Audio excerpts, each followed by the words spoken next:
I have now forwarded the name of John Mbadi Ngongo to the Ministry of National Treasury and Economic Planning. My good people, it's another good news, you understand? In Kenya, you don't put things in your heart. Because anything small will break your heart. But in today's video, let me tell you, John Mbadi's dream has come true. This guy has been eyeing to become a minister.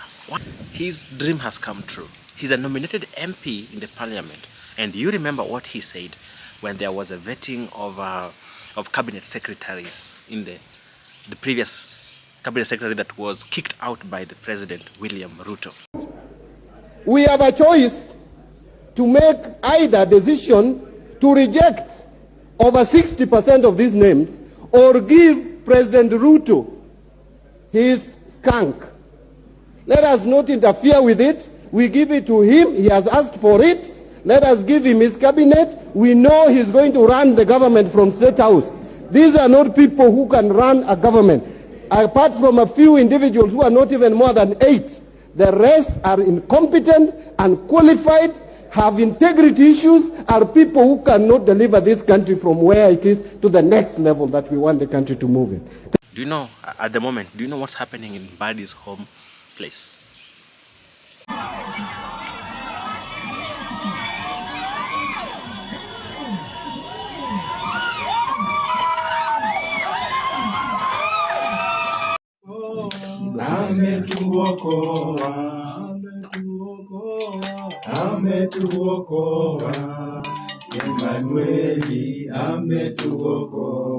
This is happening. So, this guy is very smart. John Mbadi is very smart. Just like his father, Raila Amolo Odinga. I think Raila Amolo Odinga is his father or his kind of uncle. But in Kenya, politics is for politicians. There is no difference between Deputy President William Ruto. There is no difference between him and Raila Odinga, and Uhuru Kenyatta, and Kalonzo Musyoka, and Musalia Mudavadi, and Munde Awori. First of all those people are political cousins. And if you feel like put everything into your heart, you get heartbroken. You understand? The cabinet was kicked out by the President William Ruto.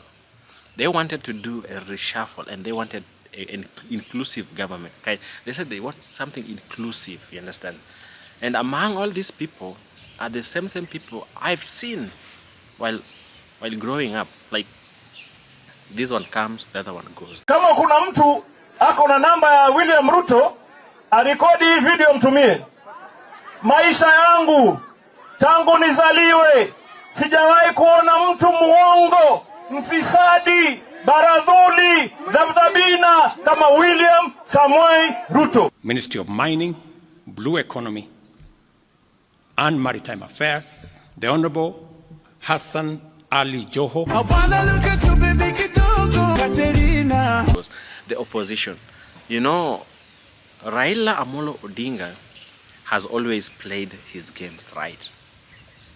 He doesn't win the elections, but at the end of the day, he's in the government. Why? And you find that when he's not in the government, there's opposition, strong opposition. And these members of the parliament, they shout, they even reject, they read the bill, and each and every bill posted in the parliament, they read it. But after being included in the government, they don't even read, understand?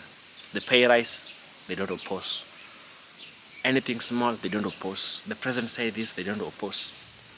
Now we don't have opposition in Kenya. Officially, there's no opposition because the strongest opposition has joined. You understand? They has joined the government. But one thing is, President William Ruto is looking for cabinet secretaries. And I think the people he has chosen, they are right people he wants, and he thinks that they can work. But what are the Kenyans saying? Are Kenyans really satisfied with this? And let's wait and see what they're gonna do, because we are giving them a job and we expect them to do this job.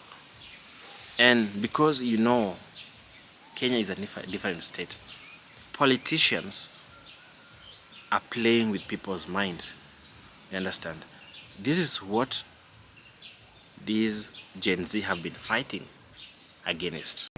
Once this is clear, we do not depend on Parliament to make these right decisions. And I say this because Parliament time without number has proven to be inefficient when it comes to representing us.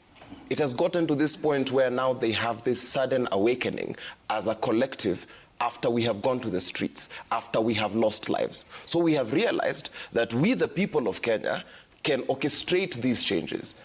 From where I sit and from where a lot of the youth sit, this parliament is unconstitutional. It is not an impossibility that we could just decide to overhaul this whole thing and do this thing right. Because we cannot have a minority claiming that they are making the right decisions and try to make it look like it's a majority problem. What they should have done is come to us. The way they form all these pressers when they have political disagreements, they should have blown the whistle at that particular point. Like, government just formed like that. People are just being included like that. But there was also someone's opinion. You understand? People cry that opposition is made mainly by Luo communities and some few communities. So these people, they cry that they have never been included in the system. You understand? Even, it doesn't mean that if someone is coming from these communities, they're not supposed to serve the government. They pay tax. They also elected the president. They're also Kenyans. So they have a right to work or to be in the president's cabinet. But what's Kenyan saying? Because I don't really think that Kenyans will say something. But there's one thing. This guy called Murkomen is back. How will Kenyans react against this guy? Because that's the only one person they never wanted to see back in the cabinet. But what the president has done it again. He brought him back. No, that's so crazy. So that's what we are trying to talk about here. Like, you elect them, instead of disposing them, you recycle them. That's the order of the day. Every day, every Monday and Thursday, Kenyans always hit the road.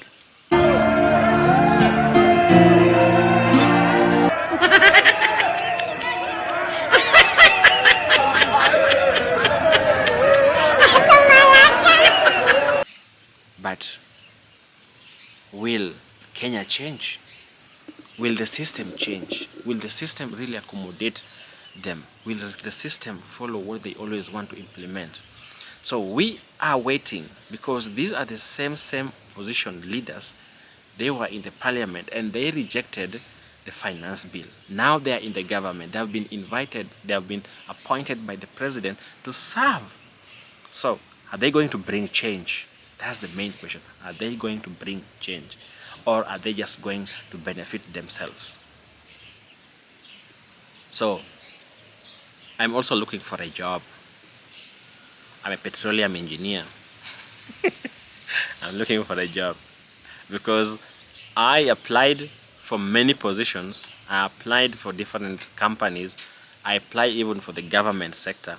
But someone told me that I saw your application somewhere. It was thrown in the dustbin. Stressful. Let's wait and see how this government gonna run. But I have hopes that we're gonna have some changes. What do you think? Has the president done something right? Thank you for watching and see you.